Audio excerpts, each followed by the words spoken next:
Ladies and gentlemen, welcome to this panel on global public goods. We have an excellent lineup of speakers. Let me introduce them to you. Maria Demertzis, Deputy Director of Bruegel. Welcome, Maria. Cheng Li, Director and Senior Fellow of the John Thornton China Center at the Brookings Institution. Welcome, Cheng. And George Papakonstantinou, Chair at the School of Transnational Governance at the European Institute of Florence, who had the previous life as finance minister in one of the calmest and most carefree periods in Greece's modern political life. Let me try and set the context of today's discussion, because we are caught today in an energy crisis and a broader trade disruption from the war in Ukraine, which is added to the already existing supply chain disruptions from the pandemic. We are in an inflationary environment with a scent of the 70s, with a specter of stagflation, and we know from history that economic crises and recessions are not good times for global multilateral cooperation. They tend to breed protectionism and nationalism. Deglobalization has been unfolding already from the aftermath of the 2008 global financial crisis. We have seen a resurgence of protectionism and nationalism during the Trump years, and then COVID, and now the war in Ukraine. And we are seeing a fragmentation of the global system, a decoupling, among others, of the West from China in terms of technology, in terms of digital platforms. The US is seeking to reduce its dependence on Chinese supply chains. The European Union is also heading, to a certain extent, to a similar direction when it comes to digital, when it comes to strategic supplies from China. And then the sanctions against Russia, sanctions that are morally and politically imperative to stop Putin's aggression, nonetheless have broader implications for the global monetary, financial, and trade system. The disruption in the global commodity markets, especially energy and foods, the freeze of Russia's foreign currency reserves, leads to a demonetization of the world's main currencies, and has big implications because money is a global public good.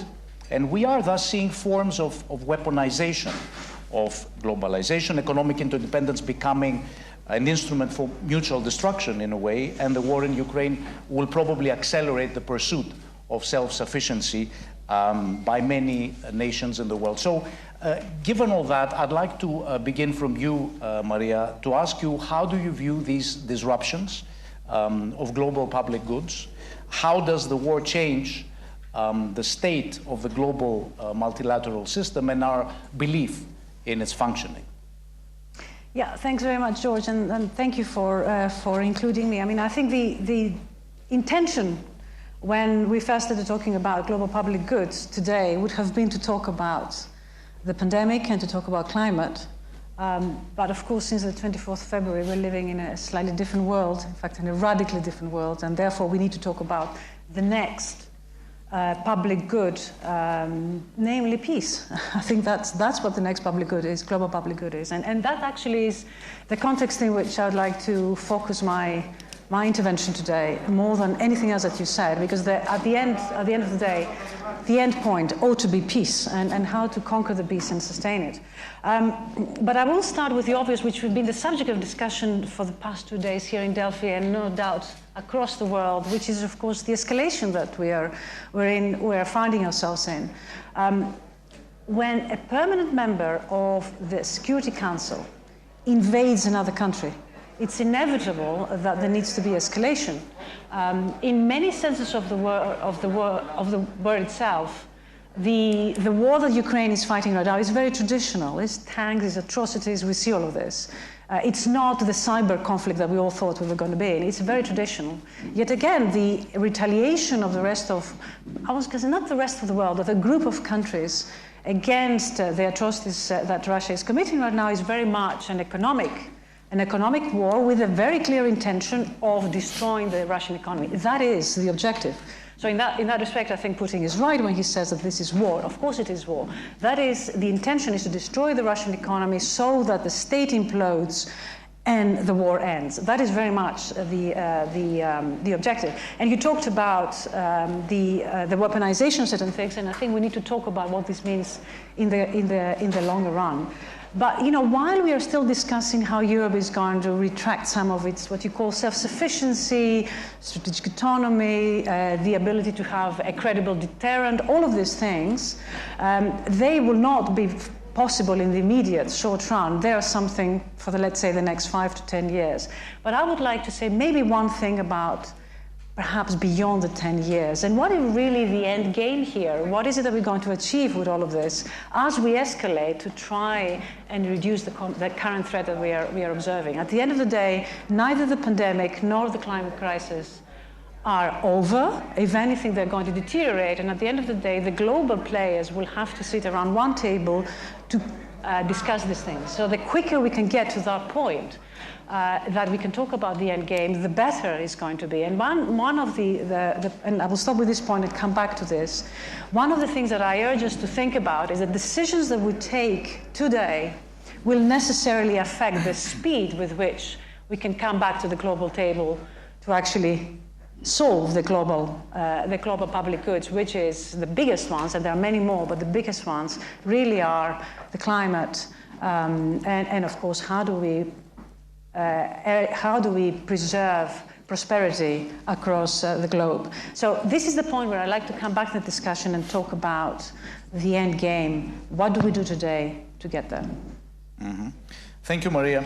Let me turn to George and ask you, George, in this fragmentation, and Maria pointed out that the most important global public good is peace and the ability to get back to some sort of normality.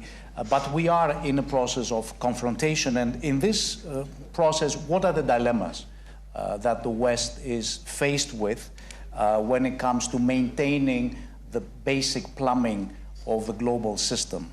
And you can define the global system as you prefer in the context of this discussion. Okay, thanks very much, George, and it's a pleasure to be here in physical space again. Let me try and address your question by taking first a step back, because I think we need to be clear about what we mean by global public goods before we talk about the situation now, which actually, as Maria very correctly says, has taken us to a completely different direction, and we're having a different conversation. So let's take a step back and think of where this conversation would be if it was not April, but January, for example. So pre-Russian invasion of Ukraine.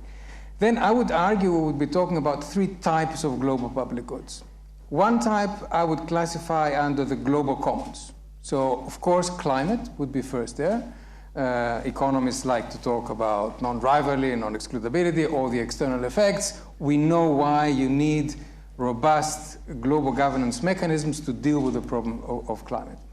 Then, because of what we've lived through the last few years, we would have put global health next, which, again, if we took the clock a few years back, it wouldn't be in our list, right? But it is, of course, now very much in our list. A pandemic, which has no borders, which stopped the world, and therefore, again, cooperative mechanisms of governance at the global level are required. And then I would argue that there's a third global commons, which is the digital infrastructure, which, again, is not a traditional commons in the way that economists will talk about it, but it is becoming an enabling factor for everything. So you have the global commons. Then you have a separate set of policy areas, which are the areas, let's classify them under flows. So trade flows, financial flows, so the plumbing, the financial plumbing of the world. And I would like to come back to this because I think this is central in the conversation that we're having at the moment with Ukraine. And finally, something that we don't usually put under flows, but it is actually flows, which is migration, because that's flows of people, which again now is becoming a very important issue because of Ukraine. And finally, to complete the schema pre-war, you would have what you would classify under regulation. So there you would have everything that has to do with competition and extraterritorial issues in competition policy, which was very difficult to handle in global economic governance with global economic governance tools. You would have banking and finance and how you regulate it at a global level, and you would have taxation also, where we've seen that the OECD has made significant steps. So that, I would argue that the discussion beforehand would be around these kind of areas, and the question we would be asking ourselves is, you've got a variable solutions environment, because we see that some areas where we have global governance institutions, trade with WTO, health with WHO, don't seem to be working terribly well. In other areas where we have softer mechanisms, we have surprising results. In taxation, the OECD has managed to do great stuff. In competition, independent competition authorities outside kind of a Westphalian system managed to have significant impact. And even in climate, despite the fact that we're not attaining the goals, we seem to have a private-public arrangement that seemed to advance the solution. So, okay, so that's before. Now, of all this, what is relevant to our current discussion? Maria made a very nice distinction between the short term and the medium term. In the medium term, we would have to come back to how we engage the different powers that are now at war into dealing with the global public goods, the global commons, such as energy, such as health and climate, and even digital. But at the moment, we are in a situation where the West, broadly defined, is using the plumbing of globalization as a weapon. And that plumbing of globalization is its financial backbone. And this is the first time we're doing this in such a way. Yes, we've had sanctions with Iran before. Yes, we've had North Korea. But this pales in comparison with what we're doing at the moment. So I would call this, we're now in an era of the great fragmentation. Because a situation that was already fragmenting, where the old global rules no longer applied in a uniform way, where, for example, Asia had decided to look for its own financial safety nets, not relying on a global financial safety net such as the IMF, whereas Europe had developed its own financial safety net through the ESM. All this fragmentation now is at a completely different level. And what we're trying to do, basically the US together with the European Union, through the financial sanctions and through the use of currency, is unprecedented. And here are the dilemmas. Before, we used to think that Europe had its own, Europe is in a particular, there's an irony in Europe's position at the moment. For a long time, Europe has been arguing for a stronger international role of the euro and seeing, trying to counteract dollar weaponization in international relations, in trade, in all sorts of things. Suddenly, this is in the back burner. We are now, together with the American authorities, weaponizing the two Western dominant currencies to freeze out the rest of the world. How far are we going to take this? There is a dilemma that we have to face. Are we going to weaponize this to the extent of having this fragmentation take shape and form and be immovable, meaning to have three blocks that will continue to be facing each other increasingly aggressively across trade, finance, digital, and therefore by implication will be much harder to also find common ground and common rules in other areas such as climate or health? Or are we going to find some kind of common space to not let this fragmentation get out of control? I think this is the fundamental policy dilemma of the moment. I'm not sure we have answers to that. I think Europe is in a particular position to play a role because it is starting from a less extreme position than the US is vis-a-vis China. I think it does come down to how we treat China because it is the pivotal force in this. A lot will depend, I think, and our own response will depend very much on how far China will decide to stay neutral or sort of help the West counteract Russian aggression. And I'll stop here. I'll come back. Thank you, George, and thank you for allowing me to segue to Cheng, asking you, Cheng, where do you see China in this global equation? We have talked about the non-excludability of public goods, yet some of the main platforms and arrangements under which the global system has been functioning are being severely disrupted. And it is not just a matter of weaponization of the dollar, as we have seen during the Trump era against Iran, for example, and secondary sanctions. It has much broader and systemic proportions, and it probably leads to a polarization, which is a quite dangerous arrangement. How do you view that, and how do we get out of it? Well, first of all, I'm really honored and humbled to speak to this audience, and also I'm really inspired by your comments and also the chair's, the opening remark. We all know that the global public commons or public goods are not on headline. It's a drive to the back seat. But so I want to congratulate the host and to devote this hour for that important topic. Now, to answer your question, I think China, like many other countries, has caught up between two competing trends. One is, I will use the term polarization or bifurcation rather than fragmentation, by two confronting blocs. One is China, Russia, Iran, North Korea, and a few others. The other is the United States, NATO, and American allies in Asia Pacific. Now, the recent events, including Russia's horrific invasion of Ukraine, and China's hesitant but inevitable support for Russia, unfortunately, and the U.S. used the term decoupling, the effort to contain China, decouple China, and finally, the Western countries' prevailing mood or rhetoric at the moment, it's about democracy versus authoritarianism, freedom versus autocracy. So that's the one trend, and certainly will polarize the world and to that direction. Now, the other trend is the common need, as some of you mentioned already, for multilateralism, and still many of us believe we live in a multilateral world. And so there's a shared need. Now, for China, I very quickly mention their top concerns. Very quickly, only 12 areas.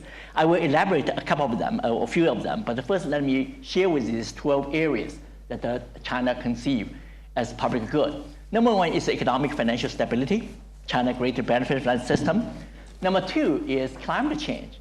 Number three is nuclear non-proliferation. Number four is global pandemic. Number five is the energy security. Number six is food security. Number seven is the cyber security, as you mentioned, about the digital era. Number eight is the international refugee flows. Number nine is international drug traffic. And number 10, right, is international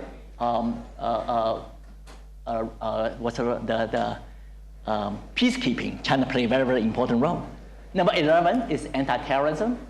And finally, China is also very much interested in so-called biodiversity and conservation, that China Kunming has that. Now, I think they should add one more, the most important one is peace. But they did not realize, not in the narrative, I think they will add, I should be, this is, if without peace, everything will be jeopardized. Now, let me very quickly mention the first 3 or 4. Economic financial stability. China differs from Russia greatly. China benefits from international system. China is an emerging power. Russia is declining power. And China's integration with globalization is very, very strong. So in a way, the economic sanction really made China suffer in in a very profound way. They probably also concerned that this kind of Western-led economic sanction, if it happened to China, what it will be?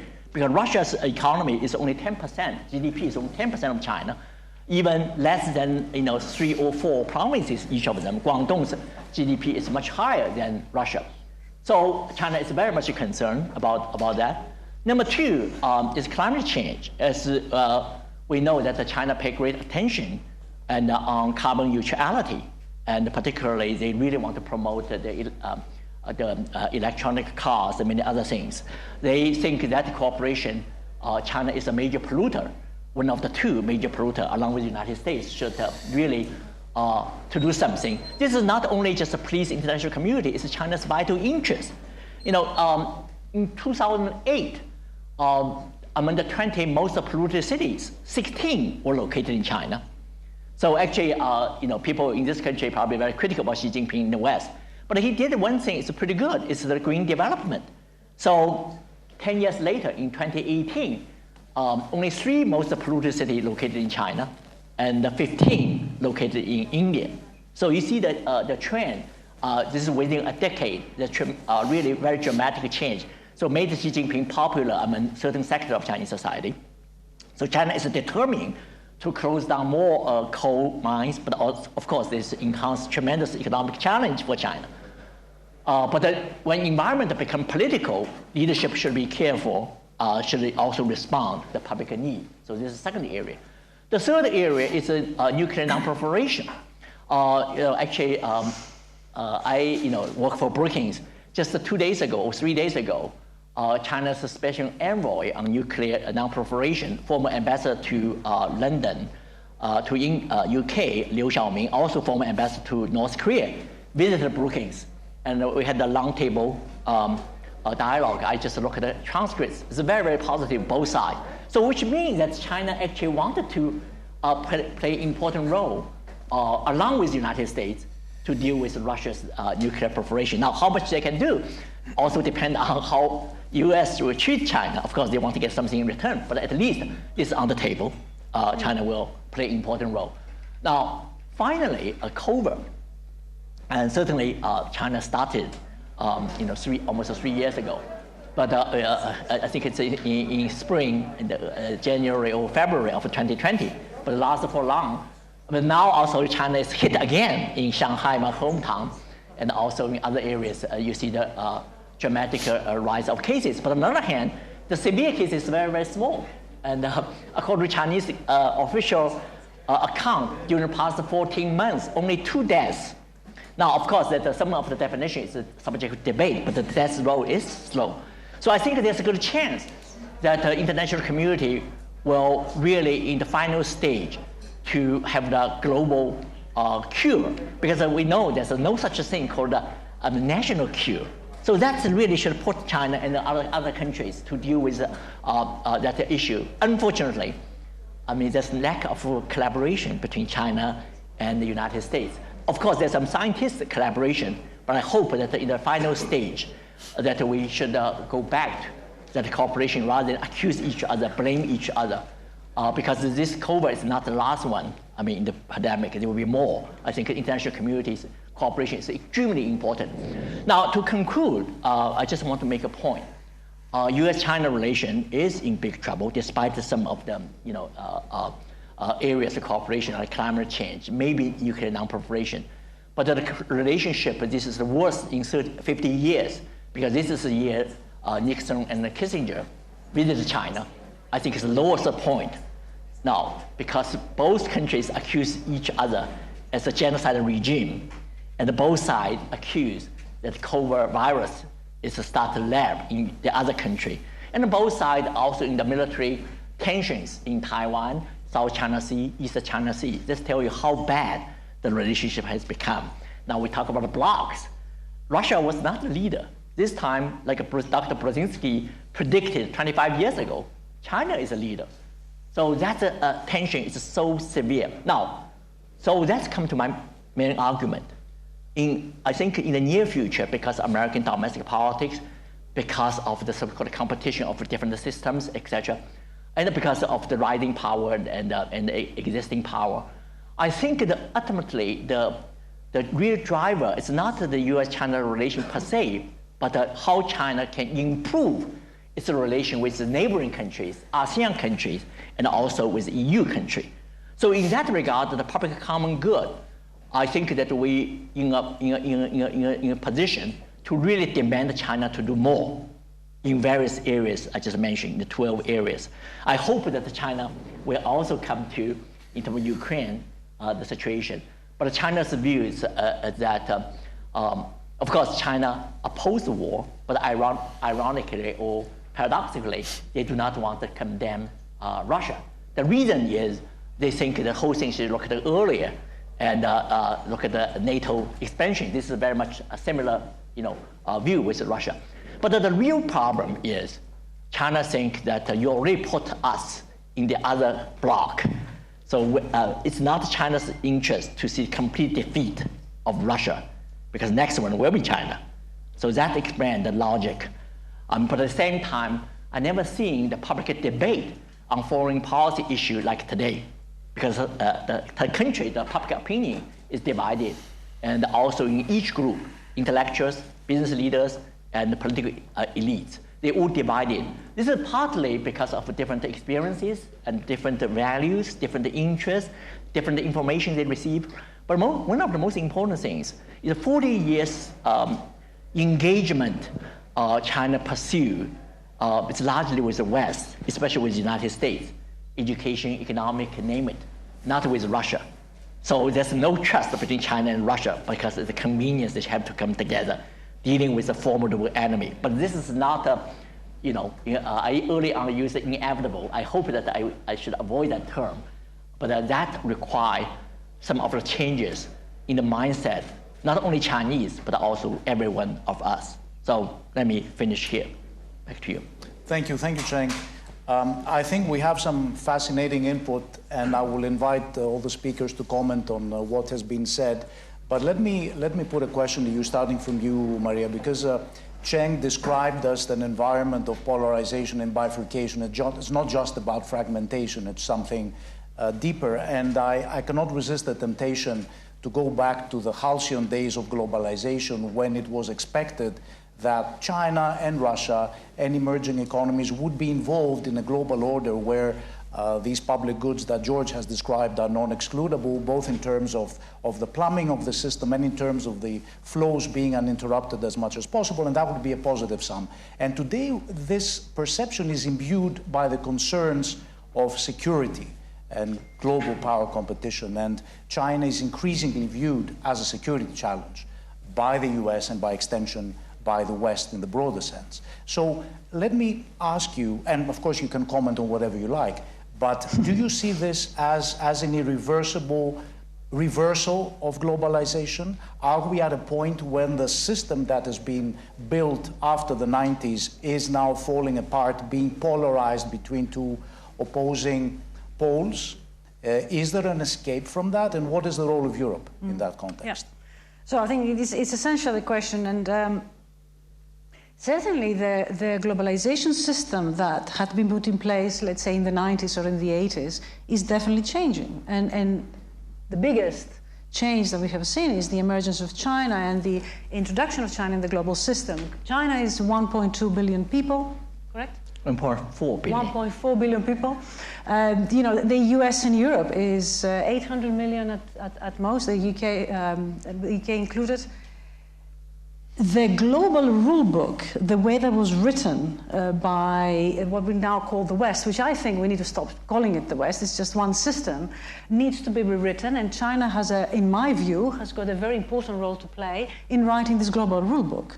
So yes, the global system is changing, and China has got an enormous role to play, hopefully constructive. So what I would try to avoid is that this system becomes a polarized system. Therefore, we're not talking about one globalization, we're talking about two poles. And in the worst case scenario, you're having two poles that interact with each other, but very little with themselves. That is to the detriment of all, and I would definitely think this is the worst case scenario that we can think of. Now, if I may comment on a couple of things that feed into this discussion, because what I said at the beginning is I'm interested in the end game here, and how are we going to achieve peace, because I'm going to repeat the word peace because we haven't heard it enough. I think we've heard a lot about war, but we haven't heard a lot about peace. And my worry is that the decisions that we take today in trying to resolve the escalation, in trying to resolve the issue with Russia, is going to condition the way that we get there and unfortunately delay their big challenges on all the other things that have been mentioned. So I would like to pick up on the point of decoupling, which has been mentioned before. Decoupling is a very strange concept in a way that the global system is organized, and almost impossible in my view. How can the US ever decouple from China when both benefit from economic relations? It's quite interesting. The EU was created under the assumption that countries that trade with each other do not go to war with each other. It's interesting how this hasn't really prevented countries from going to war with each other. And not only that, but we continue to trade while we are at war with each other. If you think about the energy dependence of Europe, while we are at an economic war with Russia, and yet we are still buying the energy from Russia. Well, all this is pointing out that this issue of decoupling isn't easy to achieve. And why would we want to achieve that in a world where everybody benefits from the economic interactions that we're having? So I think we need to change the mindset. It's not the decoupling part. It's can we find a common denominator? And this is the issue here. This is where where we need to look for this global rule book, where China will necessarily have to hold the pen as much as any other country in finding a common denominator, which is going to allow us to build up and not separate. And I think there is great role for China to be played here, but it needs to be done under the assumption that there is such a common denominator on all the grievances that the US has with China, that Europe has with China, and that China has with the rest of the world. I think it's important that we find a place to deal with the common grievances, and that is a common table. We have to sit around the table and talk about these things and not necessarily invade other countries. The second thing I will say is this issue, because you touched upon it, and the issue of the nuclear proliferation is strange that we really need to be very serious about. For the moment, we are really faced with the danger of Dr. Strangelove. We are having somebody that has got the ability to use nuclear proliferation. I'm hoping that China, the US, and all the other nuclear powers, India, Pakistan, and of course France and the UK, really take this as a matter of grave urgency and try to demilitarize and de-escalate the issue of the nuclear proliferation. This isn't about, they are talking about world annihilation here, so this just needs to be resolved. And the last thing I will say, and again, with the view to sort of, what type of decisions do we take today to attain peace, not in the long run, but hopefully in the short run. And I would like to actually point out that the measures that we take today, as I said earlier on, have the prime intention of destroying the Russian economy. There will be no peace with a dilapidated Russia.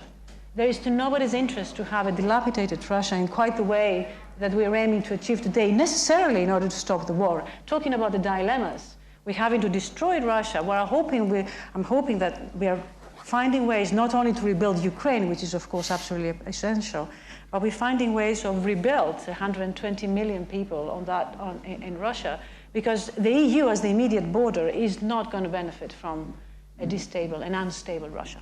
I'll stop here. Thank you, Maria. Let me pass the floor to George and ask you, George, I draw three optimistic insights from what has been said so far.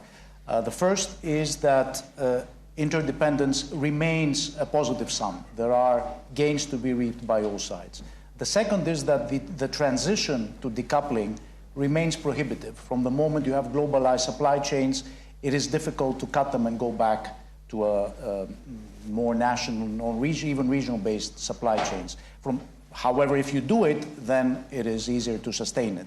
And the third, which we have heard from what Cheng has said, but also I'm sure Maria would agree with that, is that China remains invested in a functioning global system.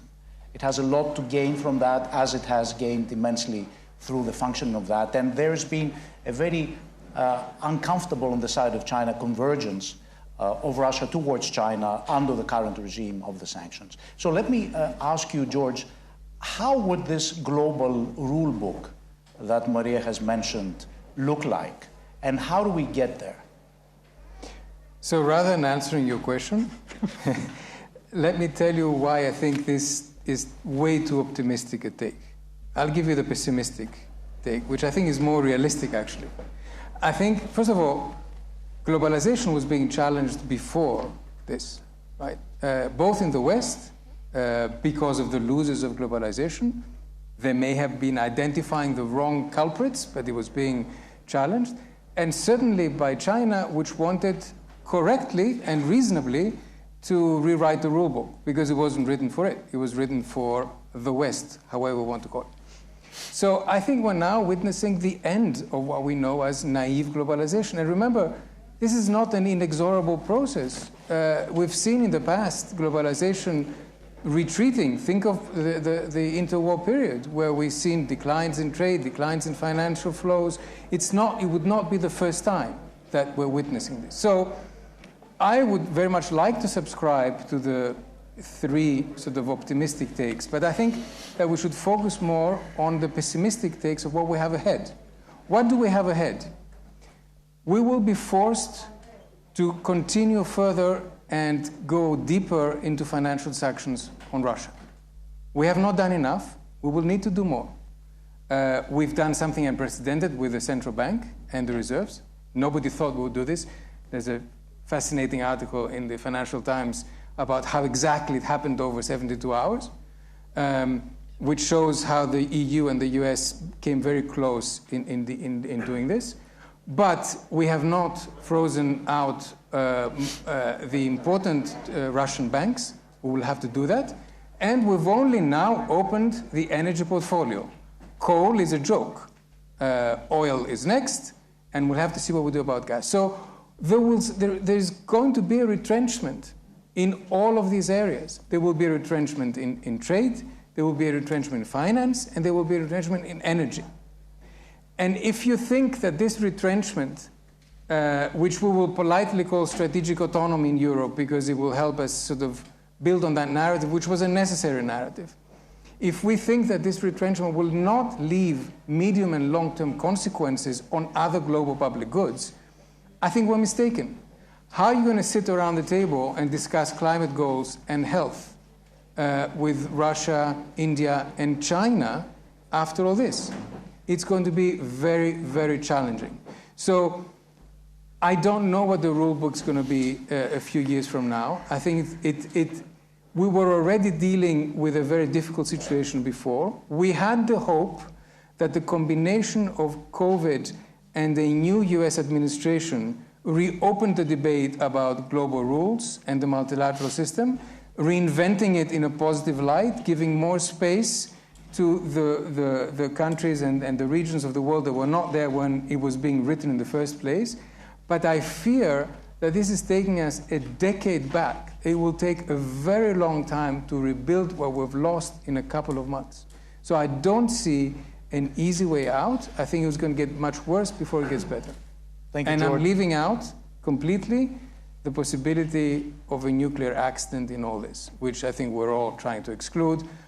But given how the logic of this escalates, you cannot completely exclude it. Mm-hmm. Thank you, George, and thank you for reminding us also that a principal challenge to globalization comes from the losers within the developed economies, and that is a failure very much of the governments themselves in terms of redistributing the gains of globalization internally and redefining their own social contract.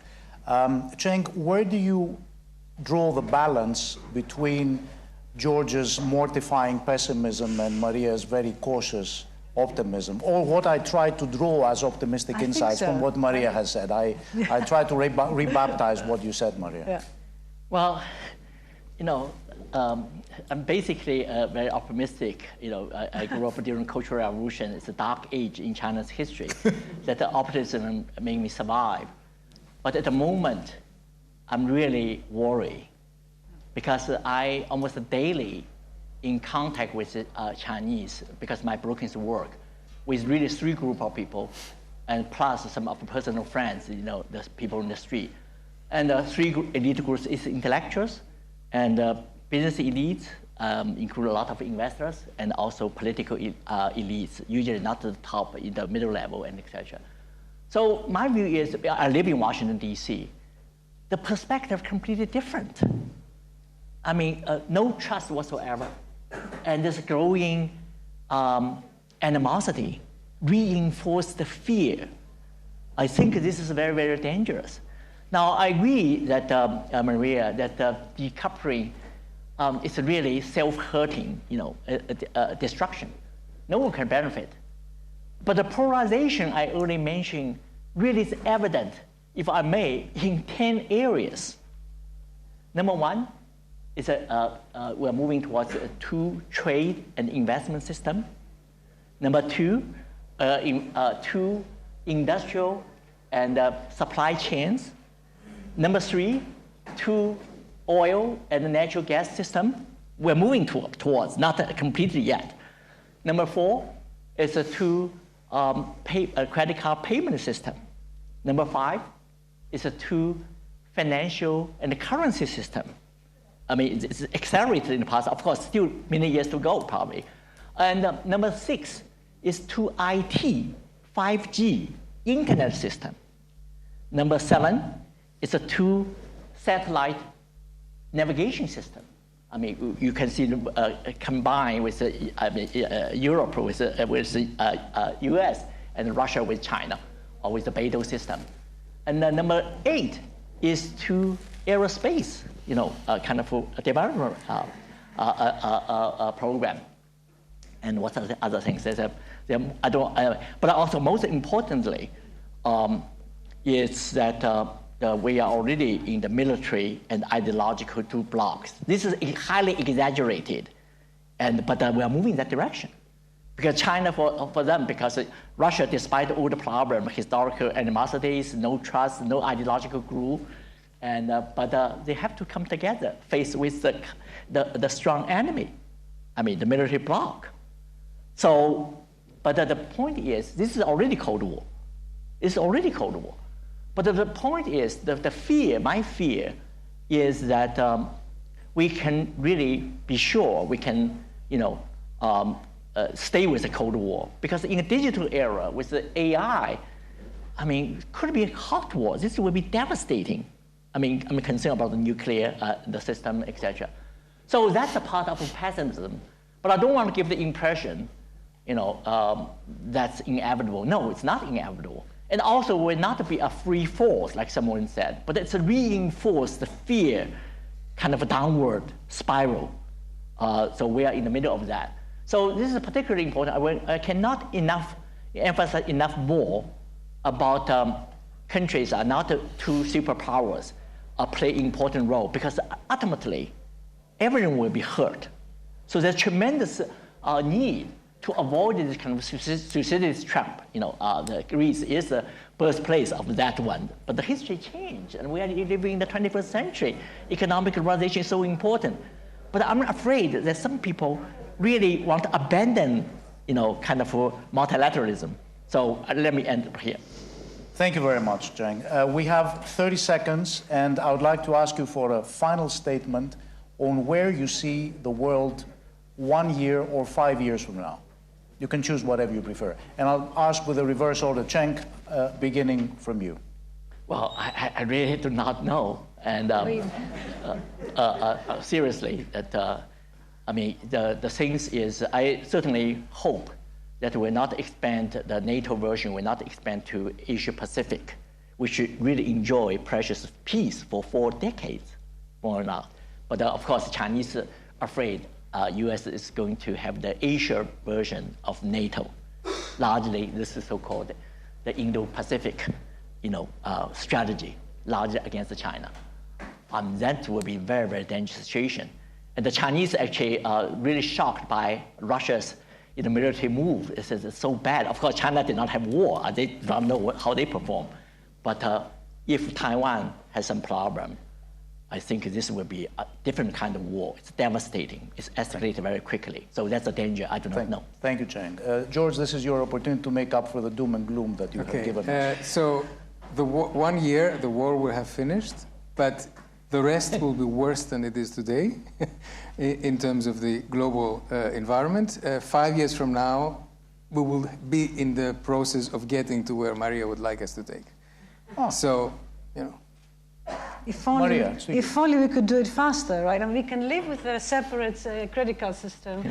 We can live with separate internets. We cannot live in a separate climate. You just can't live in two different worlds with different climates. So start from that and work backwards. Thank you so much, all. This has been a fascinating yet sobering discussion. I tried to take out some glimpses of hope, and I think we have managed to enlist them. Thank you very much.